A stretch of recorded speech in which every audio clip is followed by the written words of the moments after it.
चांद की इस गलती के कारण मिला दागी होने का श्राप। अहिल्या ब्रह्मा जी की मानस पुत्री थी। सृष्टि के निर्माता ब्रह्मा जी ने एक स्त्री का निर्माण किया जिन्हें वे अहिल्या के नाम से पुकारते थे। अहिल्या अत्यंत रूपवान थी तथा उन्हें ये वरदान प्राप्त था कि उनका यौवन सदा बना रहेगा। उनकी सुंदरता के सामने स्वर्गलोक की अप्सराएं भी फीकी नजर आती थी। अहिल्या की सुंदरता के कारण सभी देवता उन्हें पाने की इच्छा रखते थे।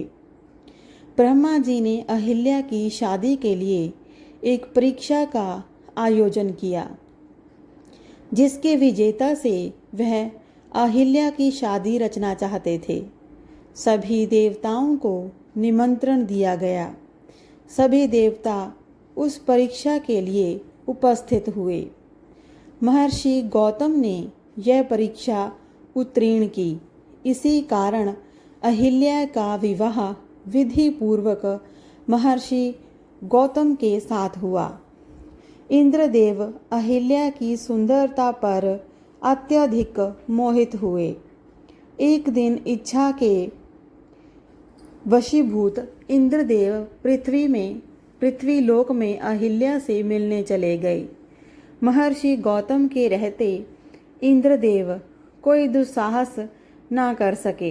इंद्रदेव ने अहिल्या से मिलने के लिए एक योजना बनाई तथा चंद्रमा उस योजना में शामिल किया कि जब महर्षि गौतम प्रातःकाल गंगा स्नान के लिए जाएंगे तो उस समय का लाभ उठाकर वह अहिल्या को प्राप्त कर लेंगे।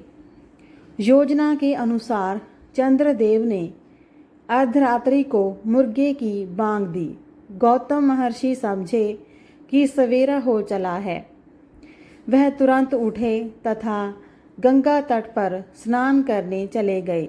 महर्षि गौतम के जाते ही इंद्रदेव ने गौतम महर्षि का रूप धारण कर घर में प्रवेश किया तथा पहरेदारी के लिए चंद्रमा को घर के बाहर बैठा दिया।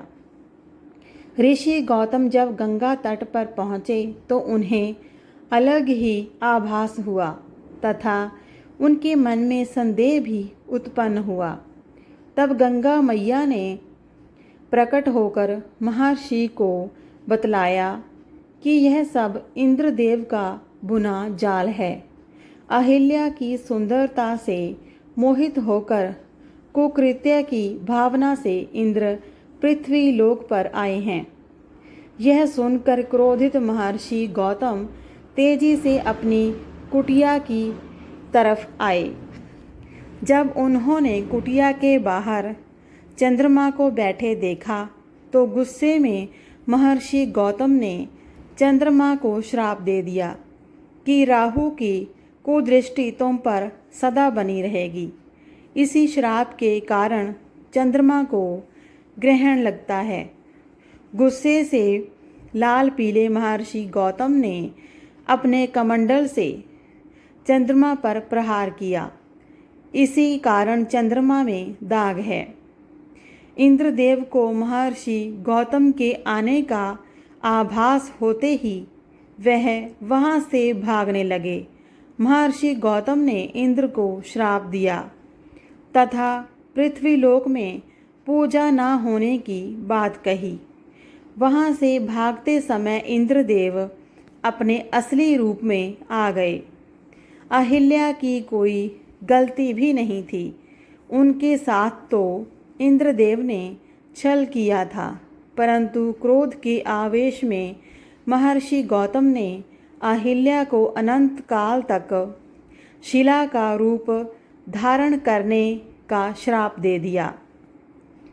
परंतु जब महर्षि गौतम का गुस्सा शांत हुआ तब उन्हें आभास हुआ कि इस सारे प्रकरण में अहिल्या की तो कोई भी गलती ही नहीं थी। उन्होंने जो श्राप अहिल्या को दिया था उससे उन्हें काफ़ी दुख हुआ, परंतु वह अपना श्राप वापस नहीं ले सकते थे।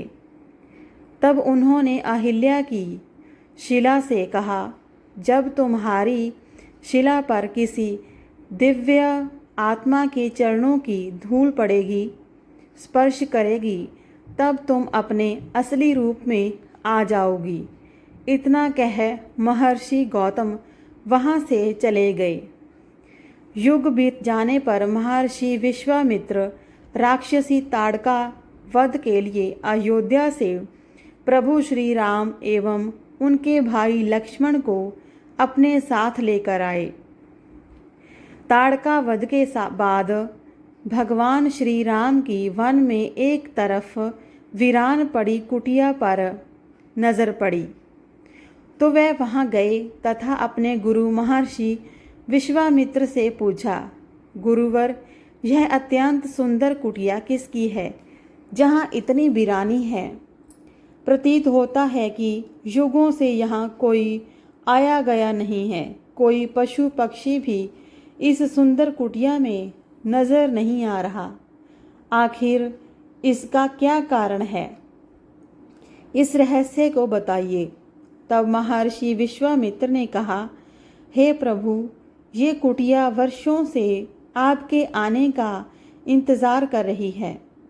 इस कुटिया में आप जो शिला देख रहे हैं, यह आपके चरणों की धूल का युगों से इंतजार कर रही है।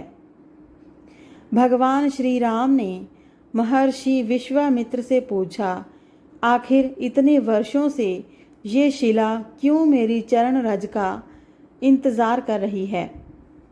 इतना सुनकर महर्षि विश्वामित्र ने भगवान श्री राम एवं लक्ष्मण जी को अहिल्या की पूरी कथा सुनाई। पूरी कथा सुनने के बाद भगवान श्री राम ने अपने चरणों से उस शिला का स्पर्श किया। चरणों के स्पर्श से शिला अहिल्या के रूप में परिवर्तित हो गई। उस अवसर पर भगवान श्री राम ने अहिल्या से कहा कि इस सारे प्रकरण में आपका कोई दोष नहीं। अब गौतम महर्षि भी आपसे क्रोधित नहीं हैं। अहिल्या के वास्तविक रूप में आते ही वीरान कुटिया में फिर से बहार आ गई। पक्षी चहचहाने लगे। इस प्रकार भगवान श्री राम ने देवी अहिल्या का उद्धार किया।